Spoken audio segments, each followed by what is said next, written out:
Sir, ಈ ಧಾರವಾಡದಲ್ಲಿ ಉದ್ಯೋಗಾಕ್ಷಿಗಳು ಬಹಳಷ್ಟು ದೊಡ್ಡದಾಗಿ ಪ್ರತಿಭಟನೆ ಮಾಡಿರುವಂಥದ್ದು ಸರ್ಕಾರದ ವಿರುದ್ಧ ಮುಗಿಬಿದ್ದಿದೆ.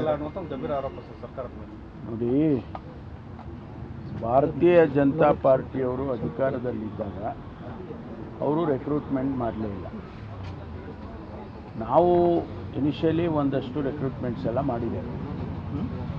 ಈಗ ಇಂಟರ್ನಲ್ ರಿಸರ್ವೇಷನ್ನು ಅಂತೇಳಿ ಬಂದಂಥ ಸಂದರ್ಭದಲ್ಲಿ ಸುಪ್ರೀಂ ಕೋರ್ಟಿನ ಆದೇಶದ ಮೇಲೆ ಇಂಟರ್ನಲ್ ರಿಸರ್ವೇಷನ್ ಮಾಡೋದಕ್ಕೆ ಹಿಂದೇನೂ BJP ಸರ್ಕಾರದಲ್ಲೂ ಕೂಡ ಅವರು ಸದಾಶಿವ ಆಯೋಗನ ರಿಜೆಕ್ಟೇ ಮಾಡಿಬಿಟ್ರು.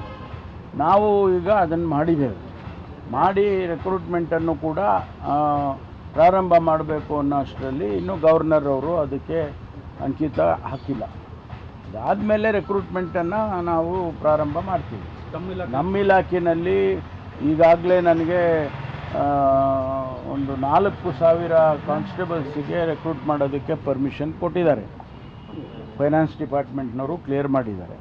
ಒಟ್ಟು ನಮ್ಮ ಹತ್ರ 17,000 ವೇಕೆನ್ಸೀಸು ಎಲ್ಲ ವರ್ಗದ ವೇಕೆನ್ಸೀಸ್ಗಳಿದ್ದಾವೆ.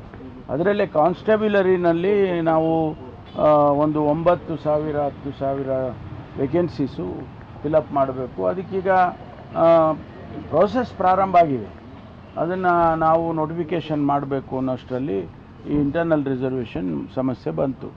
ಅದನ್ನು ಆದಷ್ಟು ಬೇಗ ಸಾರ್ಟ್ ಔಟ್ ಮಾಡ್ತೀವಿ.